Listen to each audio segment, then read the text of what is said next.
பேரன்புக்கும் பெரும் மரியாதைக்கும் உரிய இந்த சிறப்பான விழாவுக்கு தலைமை தாங்கி நடத்தி கொண்டிருக்கிற ஜஹாங்கீர் பாதுஷா சாஹிப் அவர்களே,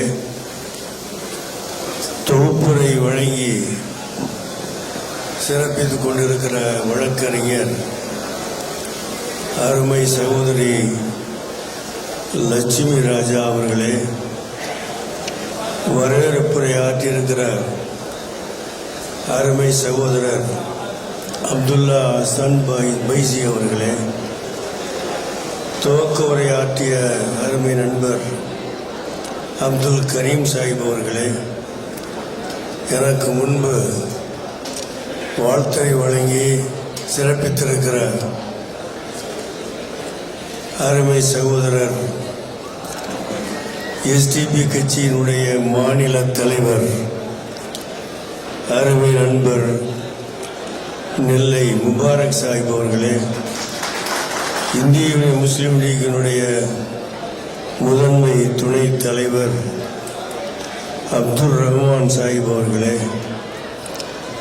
இங்கே ஏற்புரை நிகழ்த்துவதற்காக வெற்றி வீரராக வீட்டிற்கக்கூடிய அருமை சகோதரர் ராஜா முகமது அவர்களே, மற்றும் நன்றி உரை கூற உள்ள முகமது ஷாஜான் அவர்களே, மற்றும் அருமை சகோதரர்கள் மேனாள் நீதிபதி சென்னை உயர்நீதிமன்ற வழக்கறிஞர் ஹென்றி திபேன் அவர்களும், வழக்கறிஞர் சத்திய சந்திரன் ஐயா அவர்களும், வழக்கறிஞர் மோகன் ஐயா அவர்களும், வழக்கறிஞர் ஜின்னா அவர்களும், இங்கே வர இயலாமல் மும்பையில் இருந்து வாழ்த்துரை வழங்கிய நீதி அரசர் அக்பர் அலி சாஹிப் அவர்கள் உள்ளிட்ட பெருமைக்குரிய வாழ்த்துரை வழங்கிய பெருமக்கள் அத்தனை பேருக்கும் எனது நன்றியையும் வாழ்த்தையும் நான் தெரிவித்துக் கொள்கிறேன்.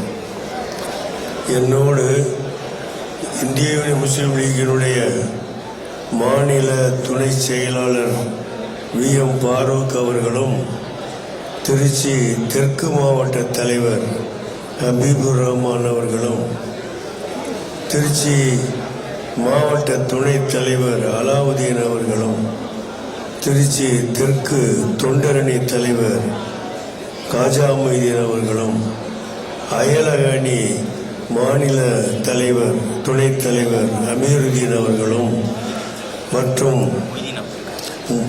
இளைஞர் அணி தலைவர் பேராசிரியர் மொய்தீன் அப்துல் காதர் அவர்களும், மணிச்சுடர் நிருபர் ஷாவுல் அமீத் அவர்களும் மற்றும் உள்ள அருமை நண்பர்களும் என்னோடு வந்து சிறப்பித்திருக்கிறார். இந்த சிறப்பான கூட்டத்தை ஏற்பாடு செய்திருக்கிற அருமை சகோதரர் ராஜா முகமது அவர்களுடைய ஏற்பாட்டில் ராஜாவின் லாயர் சங்கமம் என்ற இந்த கூட்டம், உண்மையில் ராஜாவின் லாயர் சங்கமம் என்ற அந்த பெயரை பார்த்தவுடன் வாரணாசியிலே தமிழ் சங்கமம் என்று சமீபத்திலே நடத்தி கொண்டிருக்கிறார்களே, அது மாதிரி இந்தியாவில் உள்ள தமிழர்களை எல்லாம் அழைத்து வாரணாசியிலே இப்படிப்பட்ட ஒரு சங்கமம் என்று நடத்துவது எனக்கு நினைவுக்கு வந்தது. ஆனால் இங்கே அருமை சகோதரர் ராஜா சாஹிப் அவர்கள், ராஜா முகமது அவர்கள் ராஜாவின் லாயர் சங்கமம் என்ற ஒரு அமைப்பை தோற்றுவித்து உங்களை எல்லாம் இங்கு அழைத்து மிக சிறப்பாக இந்த கூட்டத்தை நடத்தியிருக்கிறார்.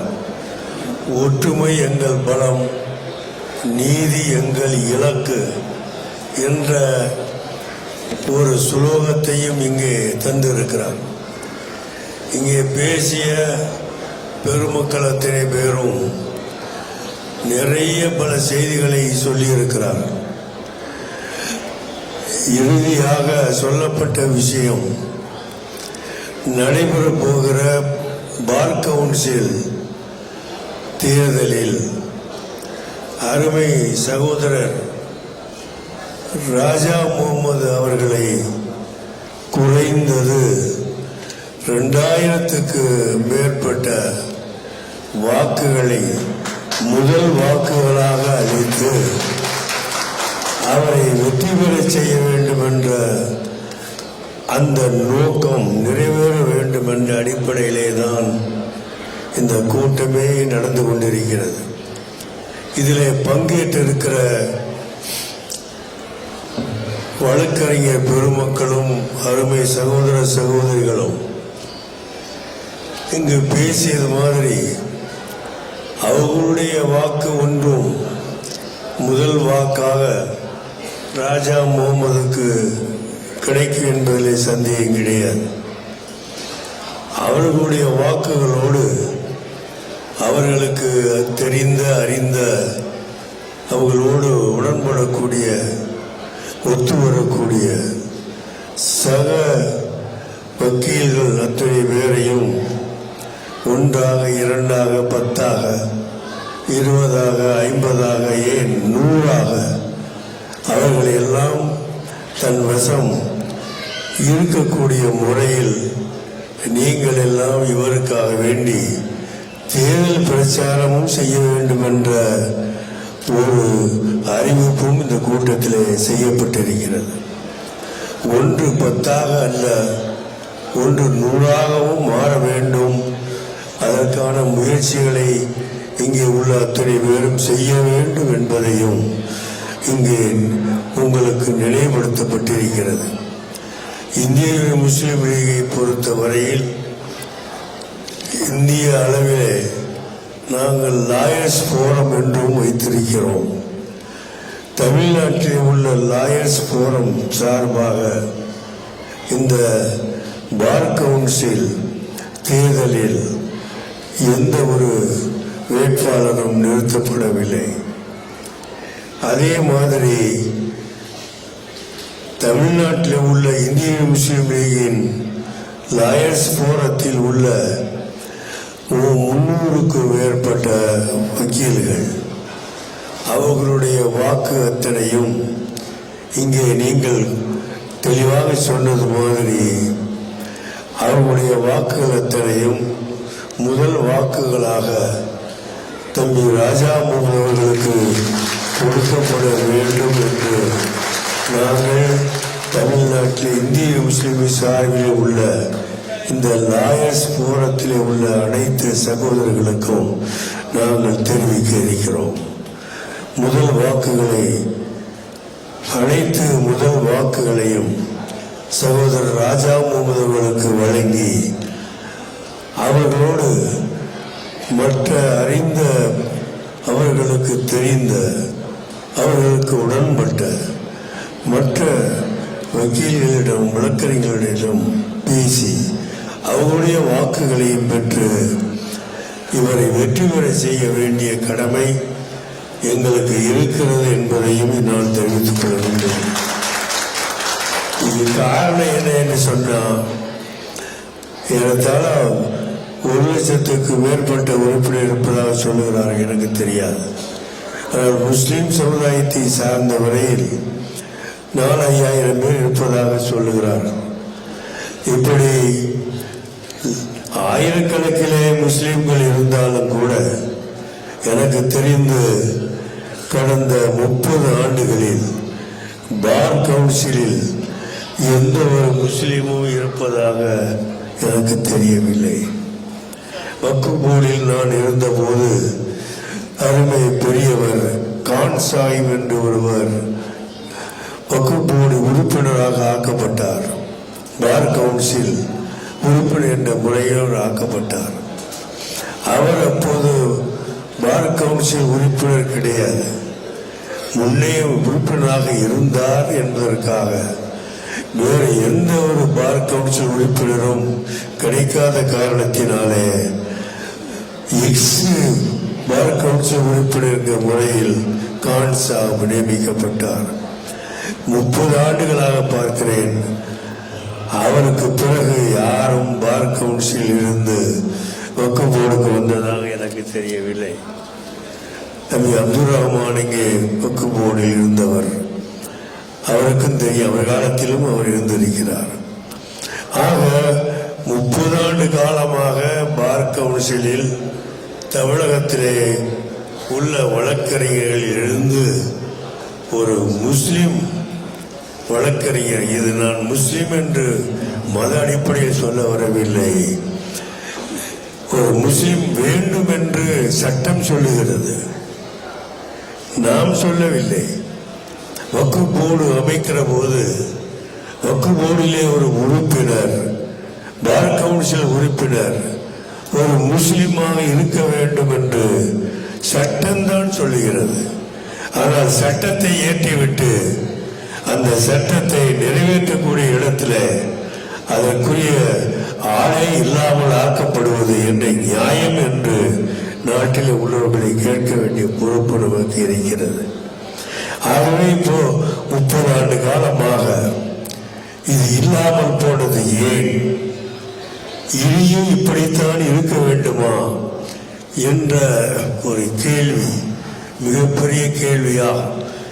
இப்படிப்பட்ட கேள்விக்கெல்லாம் பதில் கூறக்கூடிய வகையில், இப்படிப்பட்ட கேள்விகளுக்கெல்லாம் ஒரு தெளிவான விடையை காணக்கூடிய வழியில், இப்படிப்பட்ட கேள்விக்கு நிரந்தரமான ஒரு நல்ல விடையை நாம் காண வேண்டும் என்று சொன்னால், முதல் முறையாக தமிழ்நாட்டில் உள்ள முஸ்லிம் வாக்காளர் வக்கீல் அறிஞர்கள், வழக்குரைஞர்கள் எவ்வளவு பேர் இருந்தாலும் சரி, பார் கவுன்சில் உள்ள அத்தனை பேரும் இங்கே கட்சிகளை மறந்து, அவர் எந்த கொள்கை இருக்கிறார் என்பதை மறந்து, சட்டத்தில் சொல்லப்பட்ட ஒரு முஸ்லிம் பார் கவுன்சில் உறுப்பினர் இந்த நாட்டிலே தேர்ந்தெடுக்கப்பட வேண்டும் என்பதை மட்டுமே குறிக்கோள் கொண்டு இந்த நாட்டிலே உள்ள முஸ்லிம்கள் தொண்டுபட்டு பாடுபட வேண்டும் என்பதுதான் எனது பணிவான வேண்டுகோளாகும்.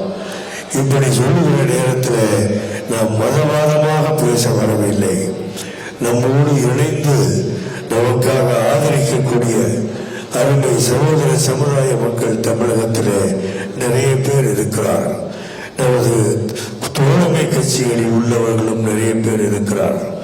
ஆக முஸ்லிம்கள் மட்டுமல்லாமல் நம்முடைய தோழமை கட்சியில் உள்ள அருமை பல சகோதர வக்கீல்களிலும் நீங்கள் அண்ணி இந்த வெற்றியை நாம் பெற்றுத்தான் ஆக வேண்டும் என்ற முனைப்போடு நீங்கள் செயல்பட வேண்டும், இல்லாமல் இறைவனதற்கு உதவ வேண்டும் என்று அவரிடத்திலே நான் பிரார்த்திக்கிறேன். இதுவரை இல்லாத ஒரு வரலாற்றை நீங்கள் புதிய வரலாற்றை உருவாக்க வேண்டும். இனி இந்த காலத்திலும் பார் கவுன்சிலில் இடம்பெற்றிருக்கக்கூடியவர்களிலே சிறுபான்மை முஸ்லிம் சமுதாயத்தைச் சேர்ந்தவர் யாரும் இல்லாமல் இருந்ததில்லை என்ற வரலாற்றை உருவாக்க வேண்டும். அதற்கு முன்னோடியாக, அதற்கு அஸ்திவாரமாக, அதற்கு அடிப்படையாக இந்த ராஜாவை அங்கே கொண்டு ராஜபாட்டாக ஆக்க வேண்டும் என்று உங்களிடத்தில் கேட்டுக்கொள்கிறேன். அருமையான நண்பர் ராஜா முகமது அவர்களை பற்றி எல்லோருமே சொல்லியிருக்கிறோம். அவருடைய சீனியர் மிக அழகாக இங்கே சொன்னார். அதோடு நாங்கள் இந்த சட்டத்துறையிலே ஆலோசனை கேட்க நாங்கள் நியமிக்கப்பட்டிருக்கக்கூடியவர் ஒரு நீதியரசர் அக்பர் அலி சாஹிப் அவர்கள் தான். அக்பர் அலி சாஹிப் அவர்களும் ராஜா முகமதை பற்றி என்று பாராட்டி இங்கே சொல்லியிருக்கிறார். இப்படி அறிவாளிகளும் நீதி அரசர்களும் எல்லோருமே பாராட்டி சொல்லக்கூடிய அளவுக்கு ஒரு தம்பி இங்கே இருக்கிறார் என்று சொன்னால், அவரை சமுதாயத்துடைய பிரதிநிதியாக மட்டுமில்லாமல் வழக்கறிஞருடைய பிரதிநிதியாக இந்த நாடு ஏற்றுக்கொள்ளக்கூடிய அனைத்து சமுதாய மக்களும் ஏற்று அங்கீகரிக்கக்கூடிய ஒரு பிரதிநிதியாக நாம் பார்க்க வேண்டும் என்பதை எல்லோரும் கூறியிருக்கிறார்கள்.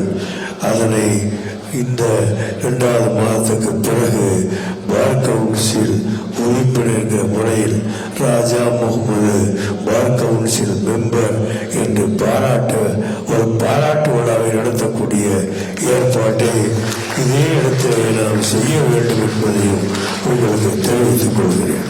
நிச்சயமாக அந்த பாராட்டு கூட்டத்தில் தமிழ்நாட்டில் உள்ள நாம் மேற்கோள் காட்டிய அத்தனை வீரர்களோடு இதற்காக மிகவும் உறுதுணையாக இதற்காக தொடர்ந்து பாடுபட்டு கொண்டிருக்கிற நோபல் சாவுல் மீது போன்ற சமுதாய பிரமுகர்கள் அவர்களோடு இணைந்த அத்தனை பேரும் சமுதாயம் முழுவதுக்குமான ஒரு பிரதிநிதியாக ராஜா முகமதை எல்லோரும் சேர்ந்து தேர்ந்தெடுக்க வேண்டும் என்று தொடர்ந்து வலியுறுத்தி கொண்டு வந்திருக்கிறார். ஆக அந்த பாராட்டு கூட்டத்தில் சமுதாயம் சார்ந்த பிரமுகர்களையும் நிச்சயமாக நாம் அழைத்து ராஜா முகமது பார் கவுன்சில் உறுப்பினர் என்ற பெயரும் புகழும் தரக்கூடிய ஒரு கூட்டத்தை இதை திருச்சி மாநகரத்திலே நடத்த வேண்டும் என்று அருமை நண்பர் நெல்லை மஜீத் அவர்களிடத்திலே நான் கேட்டுக்கொள்கிறேன். இந்த நல்ல பொறுப்பை, இந்த நல்ல செயலை, இந்த நல்ல ஒரு காரியத்தை செய்த உங்கள் அத்தனை பேருக்கும் எனது நன்றியும் பாராட்டையும் தெரிவித்து ராஜாவின் லாயர்ஸ் சங்கமம் வெல்க நாளைய வரலாறு நிச்சயமாக வெற்றி பெற்றதை சொல்லுக என்று கூறி நிறைவு செய்கிறேன். அஸ்ஸலாமு அலைக்கும் வரஹ்மத்துல்லாஹி வபரகாத்துஹு.